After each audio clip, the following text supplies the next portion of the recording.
price of everything in the world is set by the basic principles of economic supply and demand. To explain this, we're going to use a simple metaphor. Imagine the world's best tasting cookie, the only cookie in the world. There is only one of this cookie. How much do you think that this cookie could fetch if somebody bought it?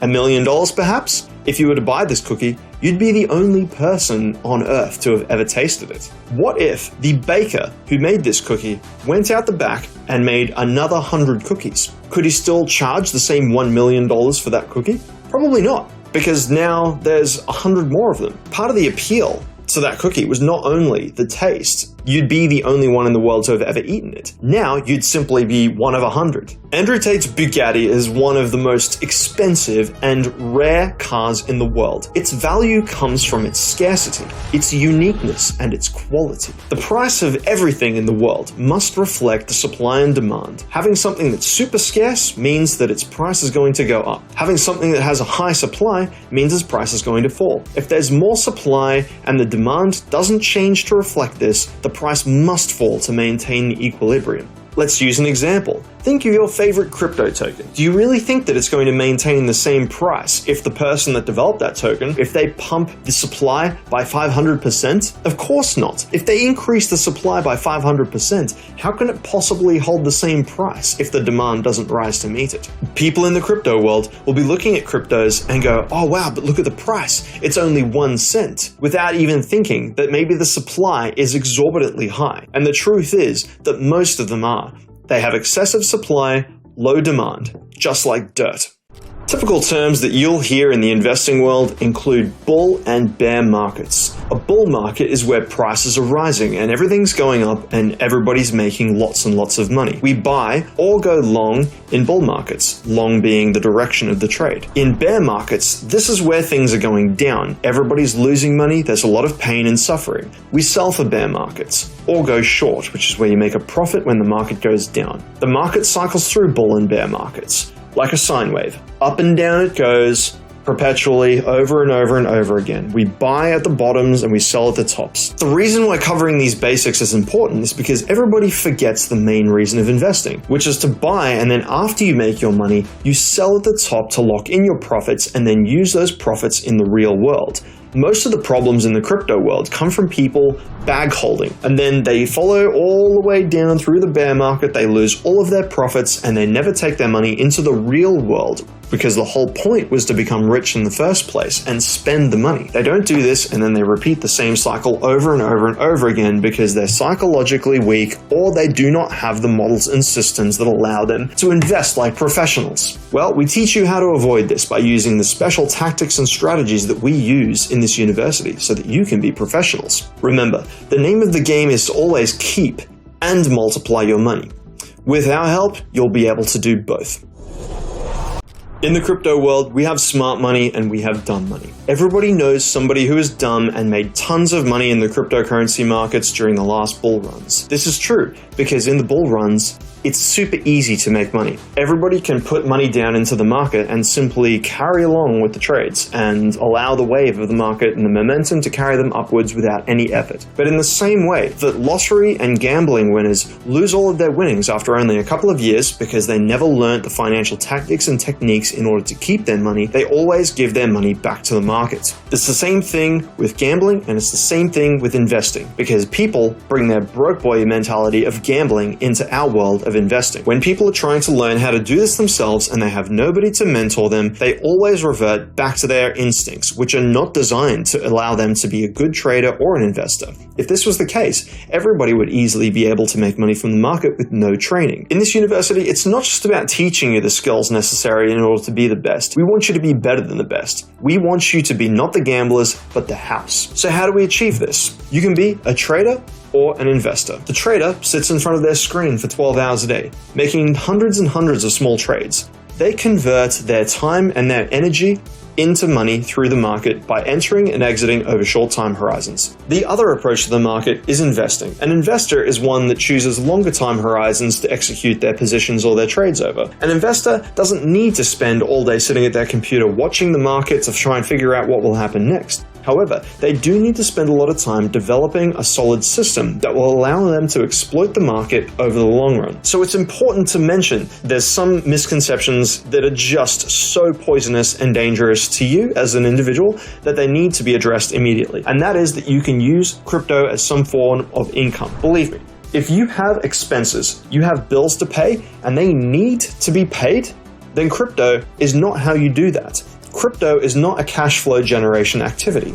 It's a capital multiplication activity. Think of it like this. If you have expenses that are coming out consistently from your bank account, but your income from trading or investing is variable, then sometimes you're going to be caught in a shortfall and you're not going to be able to pay your bills.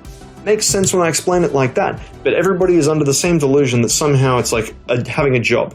It's not. If you need cash flow to pay for your bills, then you need to explore other parts of the university where you can build businesses that pay you consistently. We use crypto to multiply our existing money.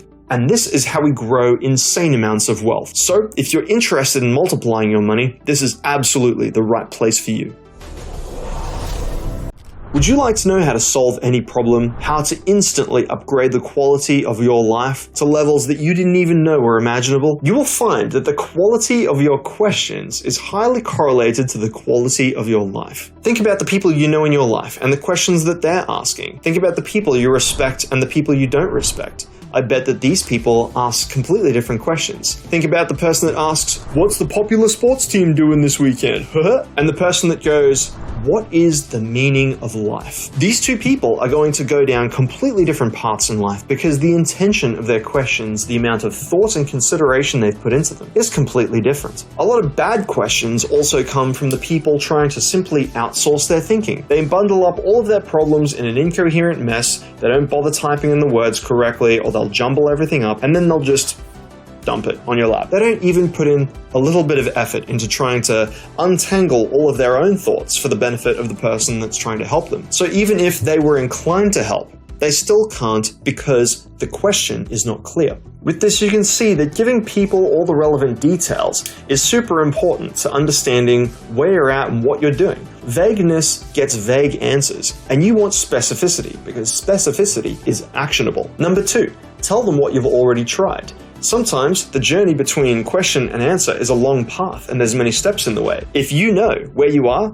tell somebody. That way, they can give you specific information on that part of the journey and it'll get you to where you're going faster. And number 3, tell them why you want to know. If the function of that question is to get to a result, sometimes the person you're asking knows a shortcut or a better way to that solution. So give people those 3 things when you're asking questions. Details, what you've already tried, and why you want to know. Examples of bad questions include things like XRP, thoughts?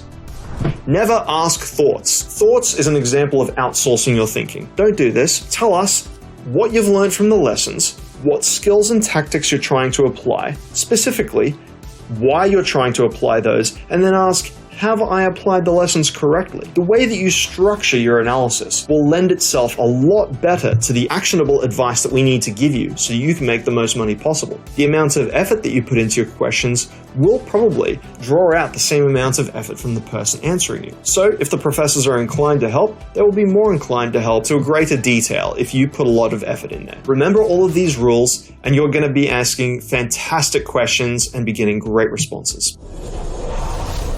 Now you're getting close to the end of the tutorials, you're probably wondering what the structure looks like inside the crypto campus. Well, we have multiple categories and they all have their own chats, signals, and lessons. Starting out with the fundamentals. These are the basics that you need to know to not make mistakes and not to become whale food like 99% of the tourists that come through this space. Investing.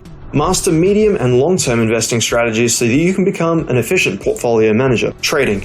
Attack the market over short-term time horizons to capitalize and multiply your money. NFTs. Watch how the professors select special opportunity projects with lots of upside. Experienced. This is where you learn decentralized finance, called DeFi. There are advanced lessons in here, which also includes special advanced investing signals. Beware, these lessons are very difficult and they will turn you into a master. The Investing Masterclass. Learn strategic postmodern portfolio theory, which is the world's most powerful advantage in swing trading and professional portfolio management. Scalpers University. Learn how to exploit market inefficiencies over very short time horizons to become a market sniper. When you get inside, use the campus map. It has a list of all the different categories and all the different channels inside those categories. Remember, in here we include the recommended educational pathway. This is where we tell you which lessons to take so you can get the best possible chance of success. If you stray from this path, you'll just be reducing your chances of success. Take our advice, take the lessons in order. You're better prepared than 90% of the people that enter the crypto space already. However, that's not good enough, not by our standards. We don't want you to just survive, we want you to thrive. And for us to take you into the top 1%, we need you to take all the lessons we've laid out for you so that you can be the best you can possibly be. To increase the amount of fun that you have in this university and to also keep you motivated, we're going to add you to one of 4 different legions. Here, you're going to forge friendships that you didn't know that you were able to make in the crypto space. You'll maybe even share some secret strategies with each other. This way, you'll be able to compete with other legions, keep yourself motivated, focused, and absolutely having the best time possible. So from all of us professors, from the bottom of our hearts, welcome to the Crypto Campus. Let's get into it.